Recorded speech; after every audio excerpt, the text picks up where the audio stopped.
Welcome to the Soul Tribe Podcast. The Soul Tribe Podcast was created to help you navigate through the world of spirituality, wellness, and self-development in an easy, grounded, and relatable way. We break down everything from the Akashic Records, manifesting, spirituality, and so much more. We want to help expand your boundaries and bring the spiritual world to you in a fun and easy way. Get ready to be inspired with tips, tools, and easy to digest information. Let's do this.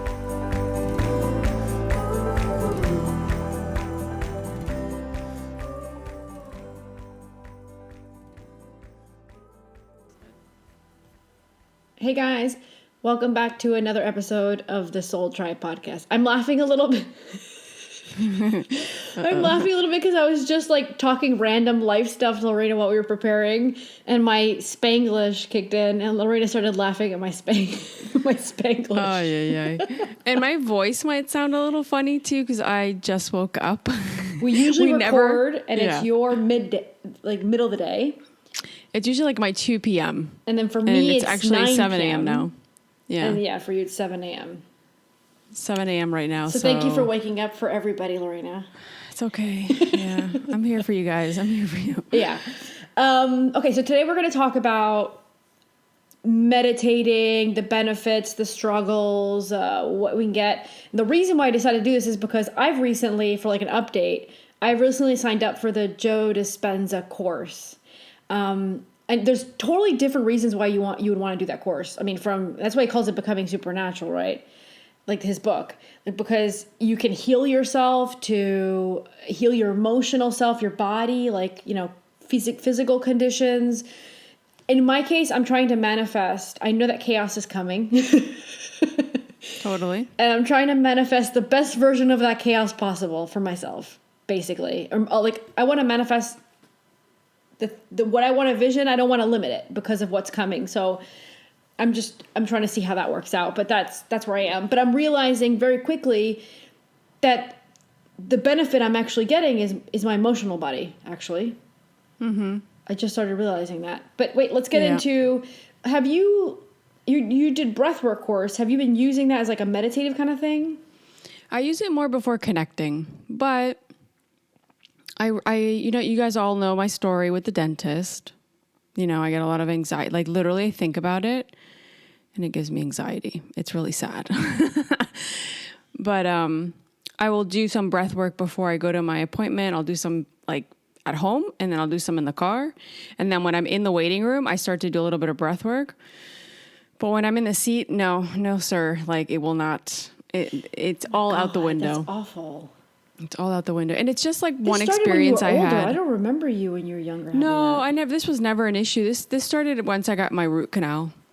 It was like a really, really invasive, long procedure. It took two times that I had to go. It was like 3 hours. And I remember the dentist looking at me when she was done the first session. She said, "Are you okay?" I looked at her like tears were streaming down my face. I was like, "No, I'm not okay." This was so traumatic. Because I couldn't move. They put like this dam in your mouth, and it's like, it was really bad. A dam in your mouth? It's like, because they have to put this thing around your tooth, so there's like rubber coming out of your tooth, and like your mouth is open for like 3 hours. You're just like, oh my gosh, sorry, my dog's barking. Sandy. It's very low. It's okay. It's not that bad.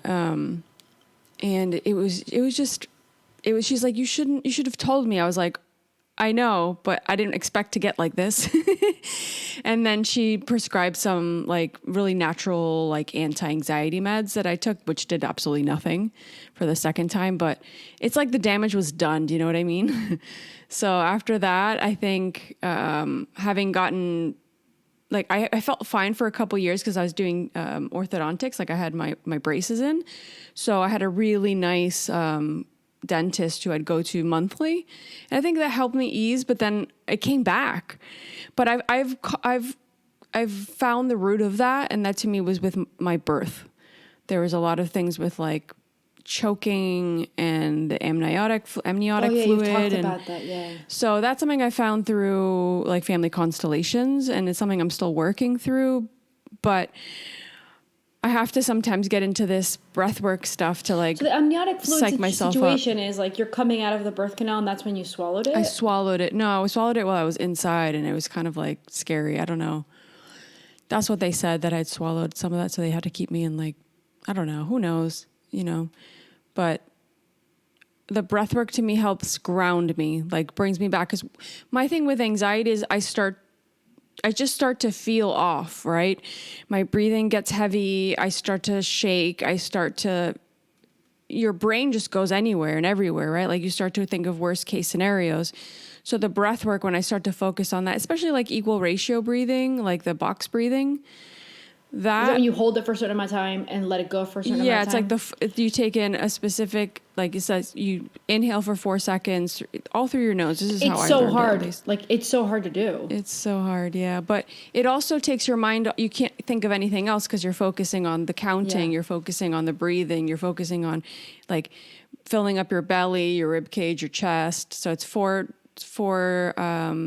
seconds in, 4 seconds holding at the top, 4 seconds out, 4 seconds holding at the bottom, and then that's one round. But you can do longer. I mean, the idea is to work up so that you can hold it for longer. Yeah. But that takes a little bit of time for some of us. I don't have a good lung capacity in that sense, but yeah. And even that would give me anxiety when I was in like the course, like breathing in, like, and holding for sometimes, like I was trying sometimes 7 seconds, especially at the bottom when you've exhaled. Like I'd have to fight through like this, my brain like telling me you're dying, like breathe. What are you doing? Like, oh my God, you would never be able to do diving. That is something I don't even consider. So I everybody remember here is I like, you signed up should for dive. it. I'm like, no. Once you get used to breathing underwater, it actually, but I remember like my human survival instincts the first time. You do it in a pool in the beginning, right?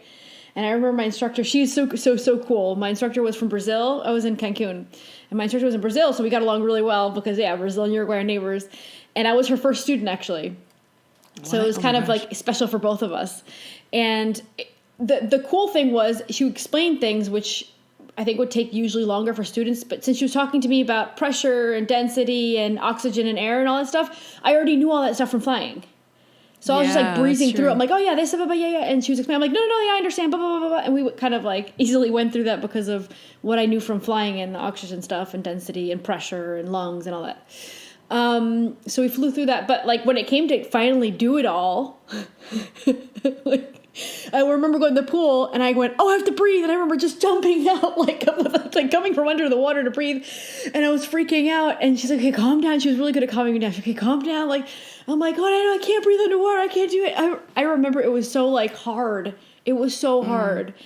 And then I finally managed to do it. And so you practice in the pool for a few times. And then when you go in the ocean, I'm like, oh, we're going to go. And she's like, we're going to go all the way down there. I'm like, oh, what happens if something happens? I have to get all the way back up. I was like, oh my God.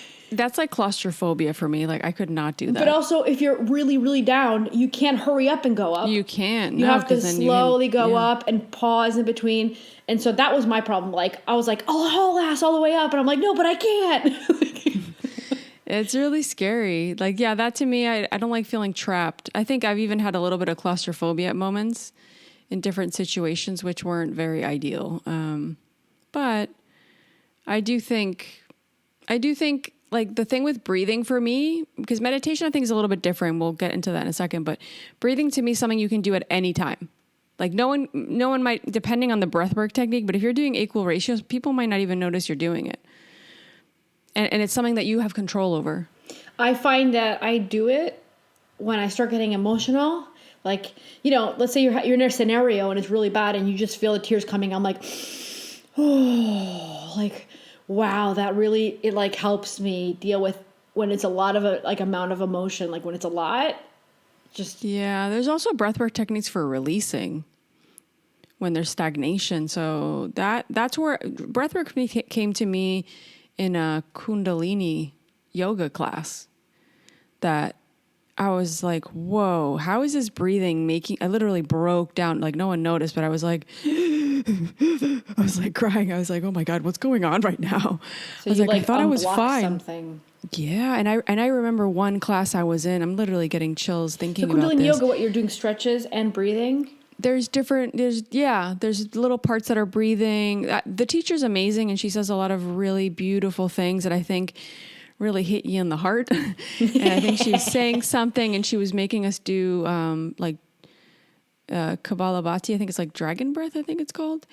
And it's like a really rapid breath that literally releases a lot. And I remember one class we were finishing up class, and I sensed something behind me. This woman behind me broke down. I'm talking broke down. Like the teacher had to come. She was hugging her. Aww. She was consoling her. And I was like, I wanted to go help her, but I also didn't want to crowd her. But she broke down. I was like, wow, this is powerful stuff, this breathing. The yoga too, of course. But I think there's different things that help us, different techniques, right? And I think with even meditation, which was part of my course that I studied, it was like, there's different kinds of meditations, and you can incorporate breathwork to meditation too. My suggestion to everyone listening is use breathwork as a preparation to your meditation. Like you can do box breathing, for example, to calm your nervous system down, to ground yourself, and then you go into your meditation, because it is incredible how breathwork just eases and brings your nervous system back into like parasympathetic mode and helps us just like feel relaxed. And then when you start your meditation, it's like you can go right into meditation in a more relaxed state. It helps a lot, actually. Yeah. Yeah. Now that you're saying that about the girl breaking down in the breathing, this is like really personal, but when we were in Norway on the Patreon trip, I had asked the Akashic Records if there was any exercises that they recommended that we do as a group. So it ended up becoming like a release retreat, and we actually ended up tagging it the cry retreat because there was just so much crying going on. But we were doing a lot of releasing. That's what that was, and we were, saying things about like that we wanted to let go of, and saying things we wanted to prove, and we were just trying to release a bunch of stuff that no longer suits us, that just holds us back. Right? That was the whole idea. So it was more than one practice. And some of those practices had a few steps. And I mean, I think I cried in all of them. And so it was like a whole intense, I think it was 2 days, a whole intense 2 days of just on top of like the whole travel situation I had that was so stressful. And then just all that releasing and crying and stuff. When we were in the car heading back to the airport, at one point, like we had to stop because I had to throw up. Like I don't get car sick. I had to throw up. And when we finally were able to stop the car where like we could find a spot to stop, I throw up. And then I don't know what happened to me, but I couldn't, I was like hyperventilating, right? Yeah. And then like one of the girls comes out and goes, okay, you're having a panic attack. And I didn't even know what the hell I was having because I've never had one in my life. And she's explaining to me like, you're having a panic attack. And she literally started helping, goes, you hold the breath, bring it in. And she was kind of like walking me through, and she helped me stop it. I think it would have gone on for I felt like I would have gone on for 10 minutes. Yeah. That's what it felt like. And that's really scary. Yeah, when with you breath, she helped me just come out of it. Breath is everything. Breath is like, we breathe like automatically. We don't think about our breathing. But then that's also an issue, because if we think about it, sometimes we're not breathing in the right way. Yeah. We're breathing really shallow. Our bodies are all contorted. We're all like, we have our shoulders forward. So our lungs, we have to open up our chest. We have to make sure we're breathing right.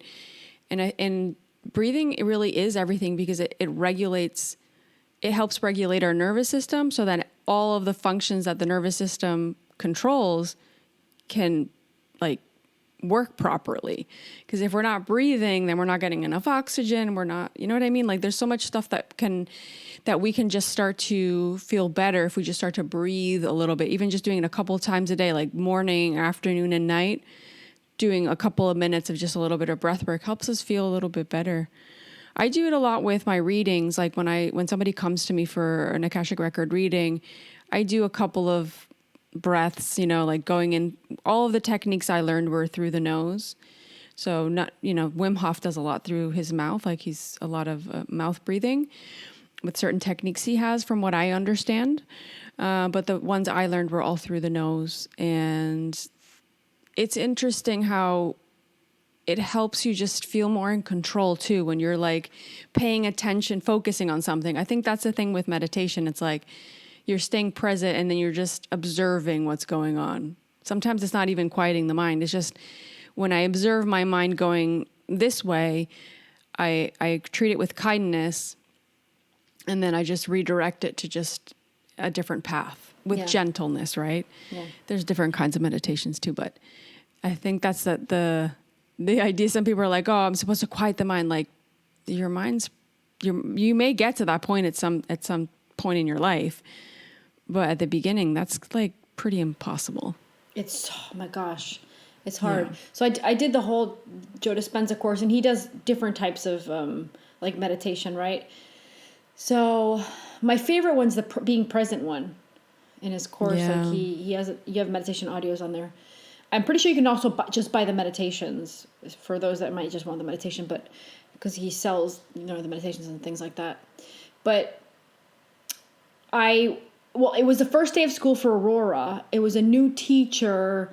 There was different scenarios going on for her. And I came home and I was and she told me she was a little scared and stuff. So when I came back, my mind couldn't stop thinking about, oh my God, how's Aurora? I hope she's okay. And I hope she doesn't feel bad. And I was just I was finding it really hard to stop my mind.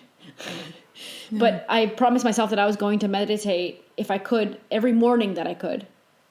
And at night it's pretty easy. Like even if I finish working at 12 o'clock at night, I'm still meditating till 1 a.m. Like that's dedication. Yeah, but I wanted to add the layer of morning because I think that that's something that brings the benefit of the rest of the day, which I wasn't getting. 100%, yeah. Yeah. So I promised myself that I was going to do everything I could to do it in the morning, and I've kept my word. We're recording this and it's on a Thursday, and I've done Monday, Tuesday, Wednesday, and Thursday every morning. That's amazing, Lou. And at night 1 hour. So I've been meditating 2 hours a day. That's you don't have to go to that extreme. I want to make sure people know that. Like, you can do that, but even just 15 minutes can help you. I'm doing it for 2 hours because I want to get the benefit of starting my day properly, which I wasn't getting because I wasn't doing it in the morning.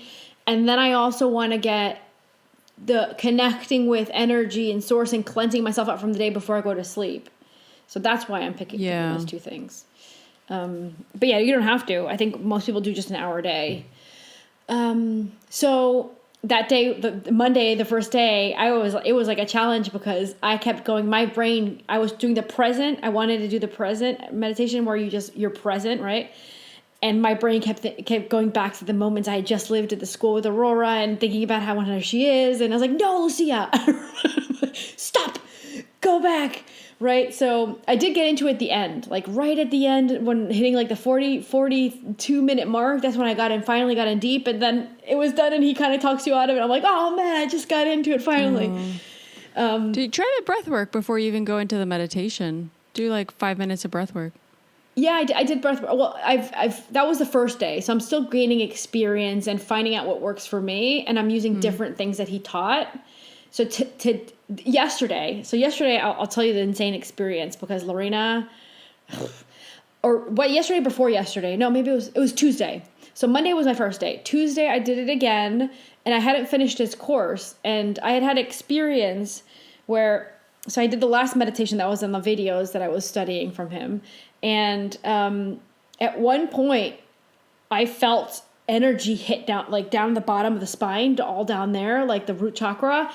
And it was, I'm sorry, like if it's too much information, but it was like having an orgasm. I had never experienced anything like that in a meditation, right? And I was like, whoa, I couldn't believe it. It's like, and I was in deep, like I remember I was feeling the energies coming through my head, and it was feeling really strong. But when it got to the root chakra, it was like, holy moly. And I remember my Lucia mind went and said, is this what they call Kundalini? Is this Kundalini I was thinking? This must be what they talk about when they say Kundalini. And like your Kundalini awakening or something? Yeah, I don't know. It was like an orgasm, right? Mm-hmm. And I couldn't believe it. And then I got to the next video where he talks about how when we have too much energy, down there in our root chakra, it's the survival place. Yeah. And that we're supposed to shoot it up to your head because that's where our creator energy is, right? That we want it to be in the brain, that energy. So I was like, oh man, I should have shot it up. I didn't know. So then I've been doing it the other way now. Every time I feel like energy starting to accumulate or something, I do that he teaches in the videos, how to like bring it up and stuff. That's interesting though, because I recall when we did a whole grounding course that's on Udemy. Yeah. But I remember when we channeled the manual for the Akashic Records, I think it was level 1, I'm pretty sure, talking about how we're using a lot of the upper chakras to channel, right? And how sometimes we need to make sure we ground ourselves. So the fact that maybe because all of this meditation you're doing and all of this, just your lifestyle in general now is helping ground you. So you're not ungrounded. I've had to work really hard on grounding, but now I guess I did a really good job because now all my energy's don't there. Yeah. Right. So now I have to balance it out but better. you also even need better root chakra energy. You can't deplete it, because remember the other thing that came in the grounding course that we figured out when we channeled it was, if you're also not here, the universe is like, oh, she's not even here, I'm not going to give you anything. Yeah. You have to be grounded to manifest. You have to be grounded to manifest as well, but you also can't have too much energy in the root, because then your creator energy isn't creating either. Oh, yeah. I mean, balance. It's finding balance. Yeah. Balance is everything. I mean, I think that's a big lesson we all have here in this incarnation, finding balance. Yeah. Balance, yeah, it's everything. It's ridiculous, but it's everything. Mm-hmm. So yeah, that was my experience. But today I had another experience. And if anybody's had this experience I'm about to describe, please email us and tell me, like, if you've had it, and also what you think it is, or if you figured out what it is, or if you know what it is, because I don't know what happened. I don't know what it was. I don't know.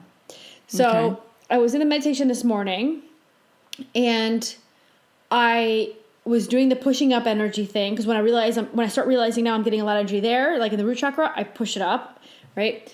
And then I was like, I'm not going in deep. And I'm getting better at it. You're practicing. It's like a muscle, like we always talk about with the readings, right? So I'm trying to get better at it and trying to discover like what gets me in deep.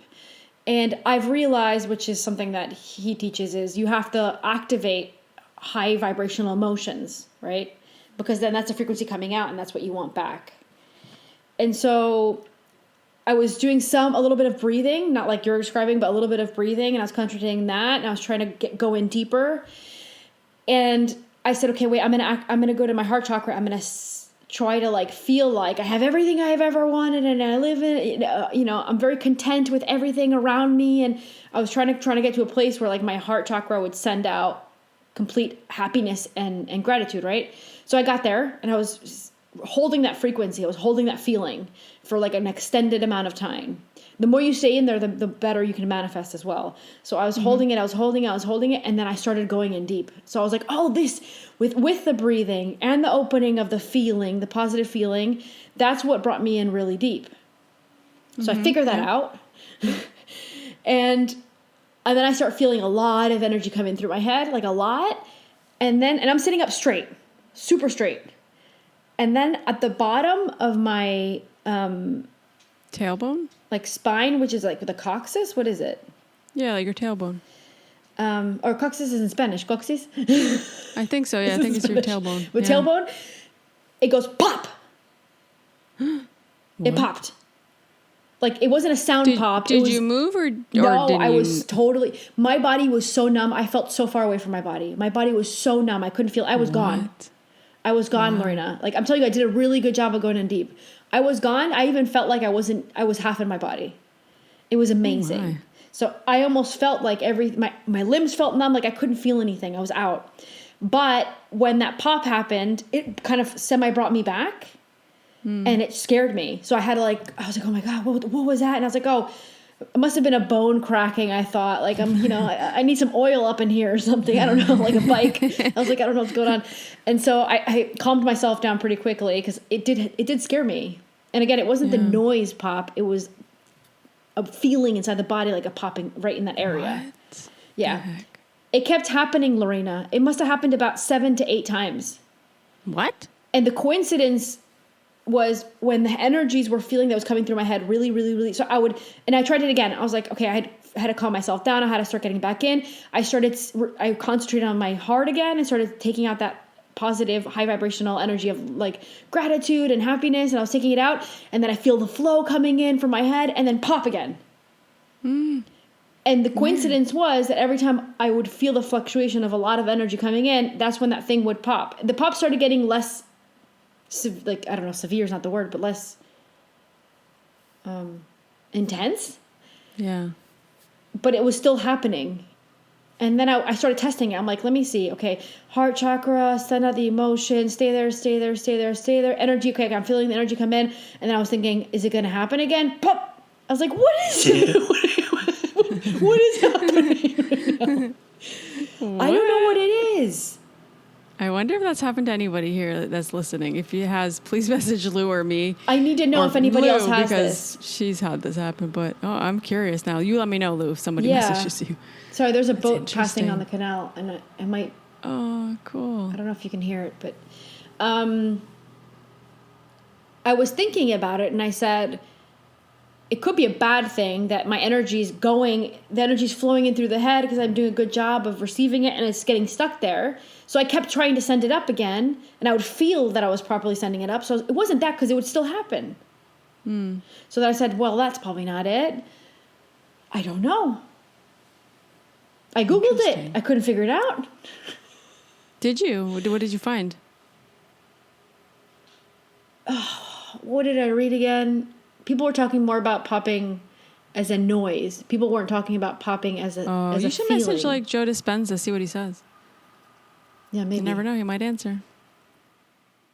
But I think that's so cool that you're applying yourself to that, because this is where I find myself, where I feel like it's hard, where I think creating a routine around certain days, parts of your day is important.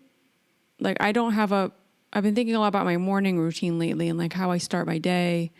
And there's certain things I make sure I do, but then there's others that I know I could put in and I don't. Like, I definitely make sure I get out and get like sunlight. Like I listen a lot to like Andrew Huberman, the Huberman Lab, I think is his podcast. So I'll make sure I link that. And he talks a lot about, how to get better sleep, for example, because sleep is really important. So meditation could help with sleep, of course, like yoga nidra too. He talks a lot about that. But it's those little things that you're like, if I just incorporated these few minutes, even 10 minutes of this in the morning or 10 minutes of that, but then you don't do it. Like that's my thing, applying myself sometimes because I let other things get in the way. I get distracted. And I think that's something that I'm going to try to focus on this month in September, because today's the 1st of September that we're recording this. And maybe we can all just like take inventory on our lives and to be like, what could I add in 10 minutes in my morning, 10 minutes in my evening? Is it meditation? Is it breath work? Like, what is it that I could add that could give me you deserve it, because what it's going to bring is it cannot make your life worse, and it's not going to keep your life the same. It's going to improve something. Yeah. So why not exercise, do it? right? Yeah. Like yesterday I was like, okay, I had to go run an errand in the morning, and I was like, all right, I had about like 2.5 hours until I had a session with somebody on like a reading. And I was like, I could put 10 million excuses right now not to go to the gym. And I felt really tired because I had slept like crap. But I was like, I had all my gym gear on. I was like, all right, you know what? I'm going to go to the gym. Even if I walk on the treadmill for 15, 20 minutes, I'm going to go. And I ended up doing a pretty good workout. And I was like, I feel so good. And it also reminded me, because I never go to the gym in the morning unless sometimes if I can, like 10 or 11 a.m. I was like, wow, I really do prefer going to the gym in the morning. Not like 7 a.m. or 5 a.m. It's so hard to wake up in the morning. I can't. And go. But 10, 11 a.m. to me, if that's something that I can fit in, man, it feels so good. Because then I'm not thinking about it the rest of the day. Like, I'm just like, okay, I can just focus on work and winding down at the end of the day, like, and like cooking, and it felt good. It felt like, I don't know. It's something that I also have trouble with myself of like prioritizing myself. This is something I've talked about in the past during the day. And it's like, I get a little overwhelmed because I have so much to do and I put so much on my plate. And then I'm like, oh my gosh, I can't. It's like, it's helping me with that though. Yeah, it does help. It definitely does. The gym helps me with that too, because then I feel energized too. Like it focuses my mind. My mind, like after that, I'm like, even going for a walk. You don't have to go to the gym. You can go for a walk. You can be like, I'm going to go for a 5-minute walk around the block or around my house. Like that even helps. I'm getting better at being present. Like even when I'm with Aurora, like before I could be sitting in front of Aurora and we're, I don't know, playing with something and my mind's just thinking about other things. And now I'm finding that my mind still thinks about other things, but I'm getting better at being present with her. Yeah. So I think that's a huge part of like what we all need to work on here is making sure that we're present with our lives, because everything's pulling us away from the present moment. Everything. Constantly. Our phones, TV. Everything wants our attention. Everything. And we also feel like we have to give everything attention. We're actually, the only thing that is actually real is the now. This is like the power of now. If anybody's read that book, that's where I started to really understand that. Like nothing else matters. The future hasn't happened, and there's probabilities and possibilities, and we have free will. So there's lots of things that could happen. The past is gone. I think the past is for healing, but then we move on from that. But we have to live in the present. If we don't live in the present, then we're not actually living. And that's like a scary thing to look back and be like, wow, I just spent like 20 years and I was not thinking about the moment, not actually enjoying the person 100%. Yeah. And there's moments, like there's ups and downs in life. Like there's moments that we have to give ourselves like time to go inward and process things. There's times when we have to go outward and do that in a different way. But I think it's finding the presence in the different aspects of our life. But I do understand that a lot of us are going through really rough times. Like maybe we're at a job that we freaking hate, for example, or we're trying to find our purpose. We're trying to figure out what's our passion. And then in that we get really frustrated and flustered. And then it's like that takes us away from the present. But we can only find those things like that happiness in the present. That's ultimately on. I think with age, or like something I've realized, like with time and with a little bit of, I feel like I'm still figuring life out, but the only thing that matters really are those little moments. Nothing else freaking matters. No, I always tell Sander, I'm not going to regret that when I'm on my deathbed. Like, I'm not going to regret not having watched that movie. I'm not going to regret not having done these random things that we all worry about. Or if I, how much money I had in my account. I'm not going to regret that I didn't have enough money in my account. I'm going to regret that I wasn't able to, for example, enjoy Aurora because my brain was too worried about, I have to go work on Monday and it's Sunday afternoon and I'm thinking about Monday, or because I'm thinking that, oh, this bill is coming in and how am I going to pay it? Like, I'm going to regret that I let myself get upset about that and I didn't enjoy the people that I love, right? I think it's, the relationships, the social aspects, especially depending on your age, right? Just thinking like, are you cultivating that community? Are you cultivating those relationships where you feel like nurtured and you feel accepted and you feel taken care of? You feel like there's somebody looking out for you. It doesn't have to be a partner, but it can be a friendship. It could be a family member. You know what I mean? Yeah. I think we're all in different situations. Some of us are far away from home. That's something I think about here too. It's like, you're not here. Mom and dad aren't here. Like, who is my family? My family or my friends? And I think for me, that's something that I think more and more about, of like being close to family. And like you said, will I look back in a few years and be like, was I that far away from my family? I really couldn't enjoy them. And I had like complete strangers around me. Mm-hmm. Do you know what I mean? Like, the 5D future is you create your family. Your friends, you make the family you want. Maybe they become the people that you enjoy holidays with and stuff. And that's your family, and it's not blood, but there is just as valid. That's the future. No, totally. And I think that's something that I see a lot here, because there's people from all over the world here. And I think we're all like leaning on each other, which is really nice. And I think for me, that's taught me a lot, because I've always kind of just been such an introvert, and I kind of stick to myself, and something I was actually talking to my therapist about is like, there's a part of me that closes off, because I think we left when we were at a crucial age. I was 16. I think you were 14 when we left the States and went back to Uruguay. I was 15. It was like, my gosh, like our friends, like I remember just leaving our friends was just such a hard thing. It's like our social interactions at that age are so important, and you're leaning on your friends for comfort and for just feeling good and doing things, and all of a sudden that's just ripped away. That to me also, I think it's something I'm working through still. Like, obviously I'll share more of it once I understand it at a deeper level, but it's like looking at all these little things that have presented themselves in our life and understanding how we can work through them, and not in like a loving way. You know what I mean? Like, I know what I've been through, and I know what my tendency is, and I know what is actually good for me. So I'm going to work on cultivating that, like creating really deep relationships and not being fearful of them like disappearing because of whatever. That's funny. I don't have that. I do. Yeah. I think for me, I don't know. It was a really weird time. You know why it wasn't for you? Because you expressed everything you were feeling. I when didn't that talk to decision mom and was dad made. for I don't know how long. I didn't say one word to them. I was like, I have to be good. I'm going to just accept this. There's nothing I can do. I'm just going to take it. But I didn't express it. I didn't cry a lot. I just said, okay, this is what we have to do. Oh my God, on the airplane, Lorena, it was, what is it, 9 hours on the airplane? I cried the whole freaking time. No, I did too. But you expressed your anger. Do you know what I mean? You expressed how upset you were. I didn't, because I felt bad.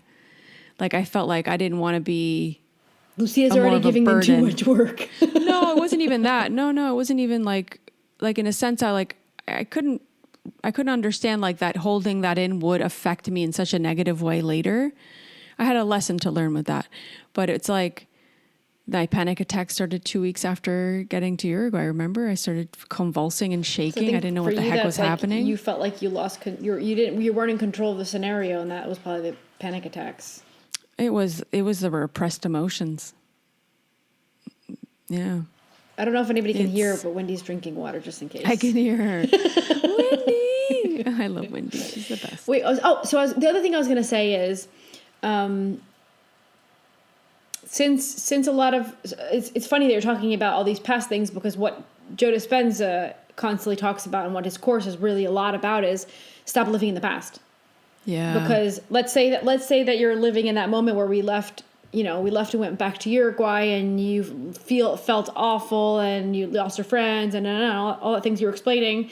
If you stay in that, then you're telling the universe. Remember, the universe doesn't listen to what you say. It watches what you do, your actions, and actions are feelings as well. So whatever you're feeling, you're telling the universe, this is where I am. Keep giving me more of this, right? Yeah.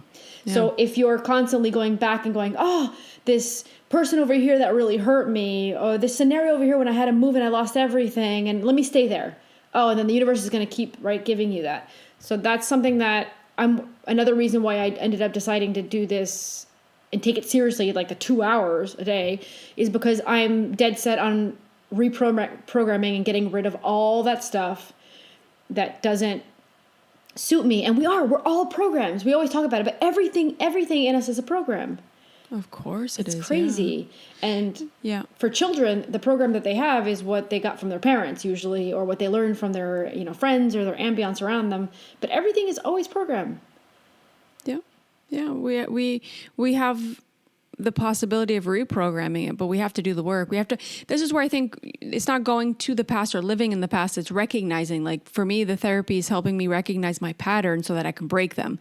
Just bringing awareness to them, but I'm not living in the past in that sense, but some people do.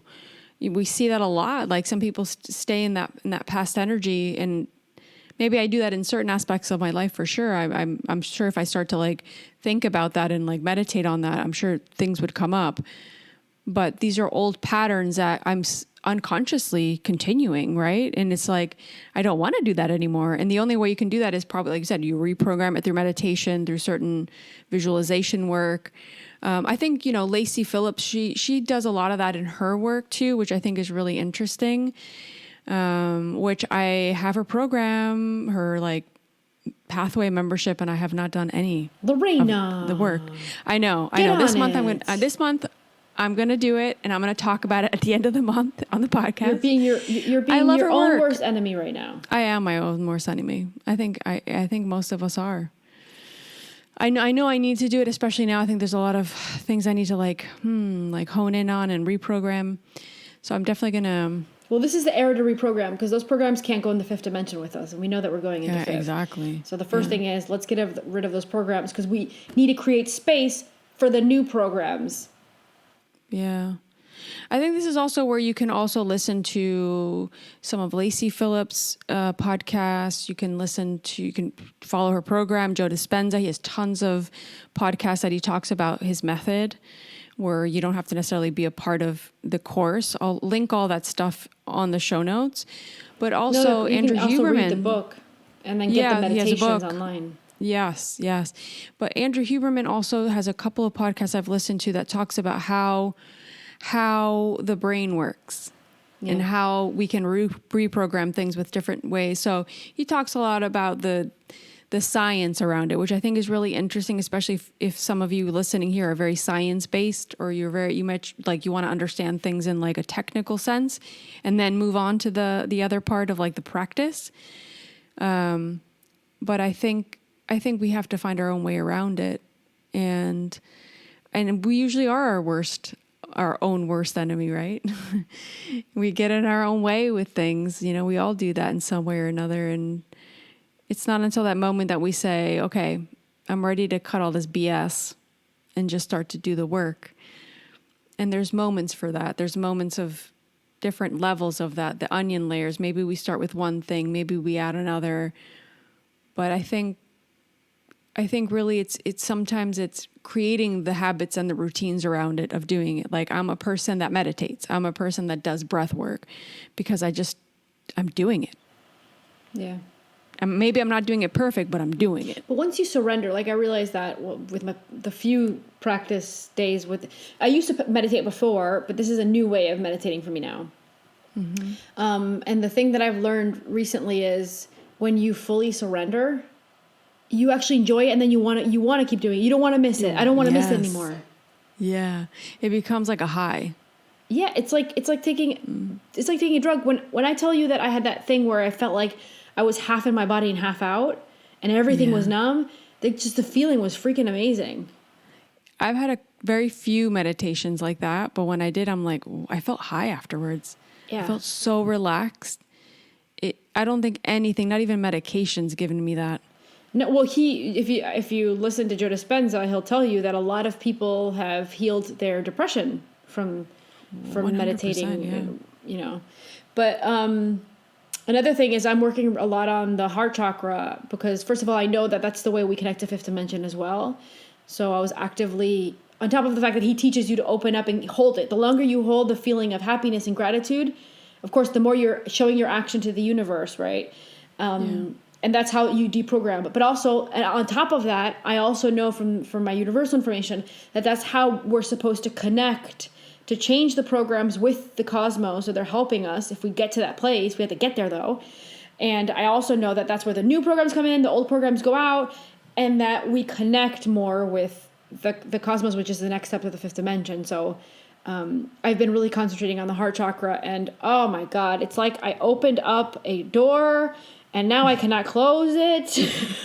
What does that mean? Yesterday I was like, Sander, put on some Bryan Adams. I feel like listening to Bryan Adams.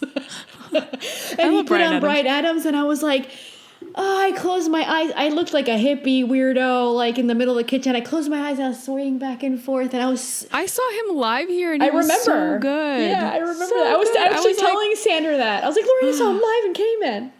He was so good live. I would see him live. I remember like singing along to all his songs. He was good. Yeah. But I was like swaying back and forth with my eyes closed in the middle of the kitchen. I was freaking feeling extreme feelings. And I was like, oh, this is amazing and hard all at the same time. And I'm realizing the other day I killed a fly, Lorena. Like you know how many flies I've killed this summer? Sorry, like if I'm not supposed to kill anything, but the flies are in the house and I'm killing them. And the other day I had finished the meditation and I was here and I was answering some emails and stuff, and I see a fly come and I kill it, and I started feeling, I was like, oh my God, I just killed you. I'm so sorry. Like, for the first time in like, I don't know how long, I felt really bad that I killed a fly. I felt so bad, Lorena. I was like, oh, this is so hard to deal with. You're getting emotional. You're connecting with your heart. Yeah. So it's something that I'm actively trying to do on purpose, but it's amazing and really rough. It's a rough terrain. Yeah, it's not an easy, what's it called? It's not an easy wave to ride. No, but you do it with grace, you do it with acceptance and surrender, like you said. You surrender, you allow yourself to feel whatever you need to feel. Yeah. Well, we were just talking about this on the Telegram group with the girls. But that's one of the signs, like, if you're wondering, like, oh, am I starting to pop into fifth dimension or not? Or am I just trying to still upgrade to it? Or what's going on with me? If you're starting to feel like smells and songs, like songs and sounds, and what else was it? Smell? Sound? There's something else. I'm missing something. Taste, like, maybe? No, senses in general, I think. Like, if these become intense now, maybe you're more emotionally connecting with them, or they're just becoming more, you're becoming more aware of it, or it's just starting to seem different, or you're connecting with it different. That's a sign that you're starting to go into the fifth, or you're already there, possibly. But we start getting more sensitive with our other senses, and we don't rely so much on just the visual. Yeah. Like humans always do, right? It's true, though. I don't know. I think I need to apply myself a little bit more with, maybe I'll start with the breath work, which I am doing. To me, it feels more doable, because I can do that anywhere. I can do that walking. I can do that sitting here. I do it before I do readings, which I do pretty much every day. So there's a sense of that.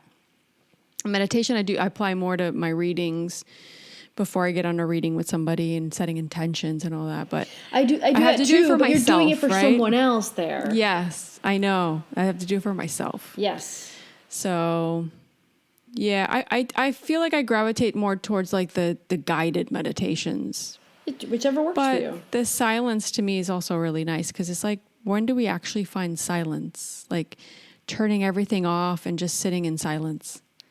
There's not a lot of that. We have to seek that. I quite like doing it. So I'm doing some of Joe's meditations that are guided. But now that I'm learning to do the techniques, I can do them on my own, just listening to other music in the background. And so I've started doing both of those. So I'm doing some guided, and then sometimes I'm doing it on my own. And I quite like the drums, like tribalistic drum background noise.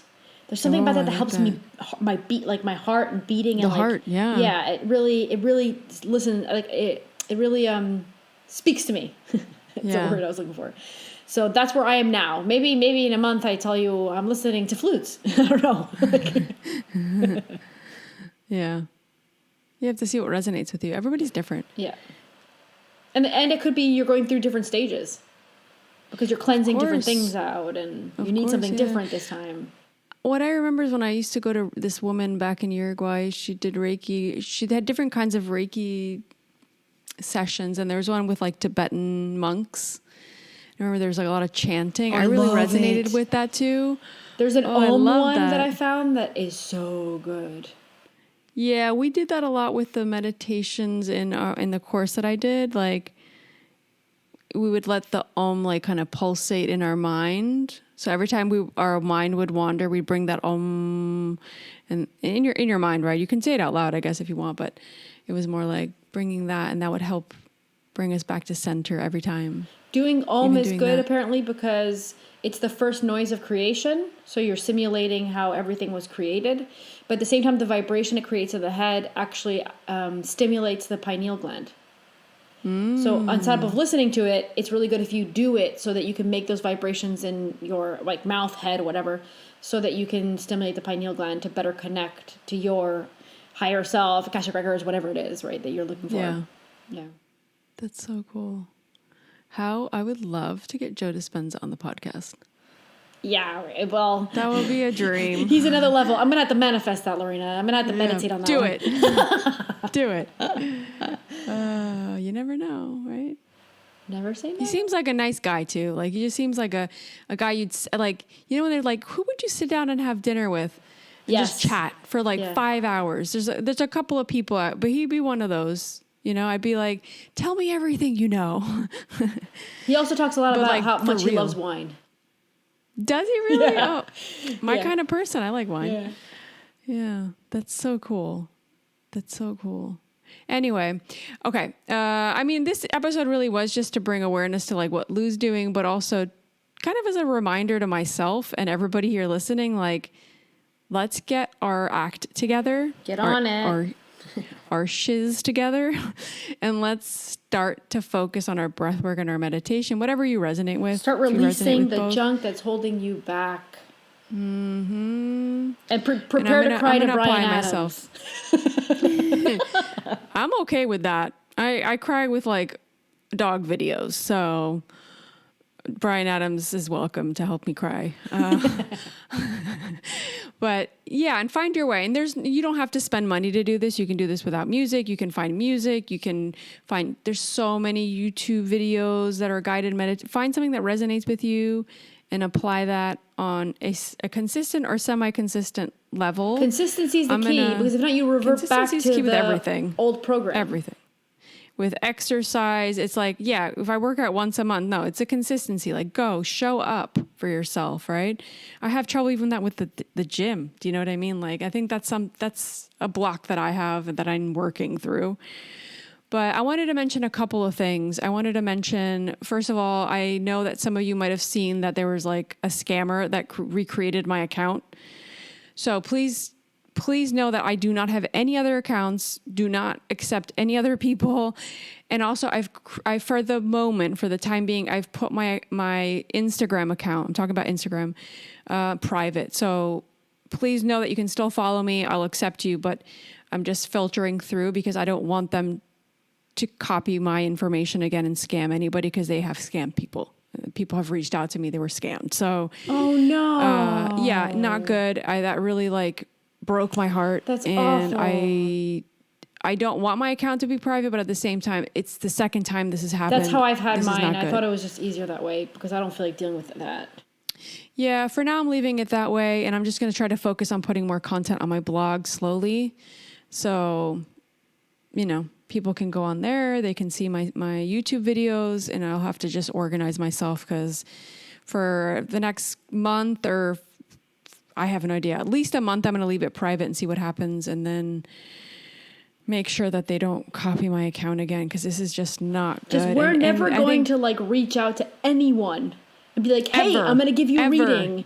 Never. Like, ever. Also, that's not how the Akashic Records work. Like, you can never insinuate a reading. The person needs to come to you. So that's something we've always respected. We'll never, unless you're seeing us offer a sale, that's just as much as it's going to go. But then I'm still not offering you. I'm just telling you what I'm offering. That's you're just putting and I'm not going to message you up. about it. No. I can put a story up. I can maybe mention it to you because we're chatting already about something else. But we're not going to like you guys email know you how randomly. we talk. You guys know how we talk. This person was sending messages using words I don't use. So, I mean, they could have even done their homework. They didn't. And they were not. The last not scammer, good. I looked at their Instagram, and it was half of you and the other half somebody else. Was it? I didn't Yeah, even some other lady. That. So half of it was you, and they didn't even do a good job of like just putting you. The other half was some other lady, nothing looking like you. Oh my Lord. Yeah. And it's the same account. It's the same account that it's done the scamming the first time. Is it? They've changed, they're Nigeria, and they had changed their name 9 times. And Instagram is so slow in shutting them down. Everybody was reaching out to me, telling me, Lorena, do you have another account? I'm like, no account. Why would I create another account? Why? That makes no sense. I would never do that. I'm never going to reach. No, everybody that follows me knows, like, I don't just reach out. I could reach out to say, hey, thanks for following me. Like, it's so nice to be connected. I can do that every now and again. But I also just let people be. Like, if you're following me, great. I hope I can be of service in some way of my content. But I'm not going to try to sell you something. Like, that's just not what my Instagram's about. And I won't do that on my website. I won't. And even my newsletters are like about information, and I can tell you about a sale I might have going on, but that's it. I'm not going to try to sell you something. Like, that's not how it works. But yeah, I wanted to mention that. So I hope that doesn't put anybody off on following me. Just make sure that you just click request to follow, and I will like accept you, and then you can follow me. But please don't, if you receive any messages in the future from another account, that is not me. I can guarantee you that it's not me. And then the other thing I think I was going to say, yeah, I think that's it. I don't know if you have anything else you want to mention. No, not for now. No. Okay. Well, I guess we'll see you guys next week with a new episode. And yeah, I'm excited for the book club this month, September. Yeah, we still need to pick the date. What the heck? We already did the vote to see if people wanted it on the weekday or weekend. We're gonna pick a date, and then we're gonna do some. Well, we have our quarterly call with our patrons. We have 2 hours there. We have 1 hour to talk about the book with Courtney, because it's Courtney's book. And then the other hour, we're going to be on the call with everyone for the Patreon, so we can... And then we have a bunch of new people, so we can, like, all see each other's faces and hear everybody's story. And chat. Yeah, because it's not about just you and I talking. It's about everyone talking to each other, so... Yeah, and people getting to meet each other, which I think that was a really big goal of ours, for people to meet each other and, like, connect. And I just keep talking to separate people in the Patreon. And it's so cool how, like, oh, I'm really connected to this person. I'm really, like, this person's really helping me with this. It's so beautiful. Like, it literally makes me, like, so emotional. Yeah. It's so nice that people have found each other through the Patreon, through the group, and that they're, like, helping each other. I don't know. I just feel like that's so beautiful. That's exactly what the future is. Yeah. It's a little piece of the future.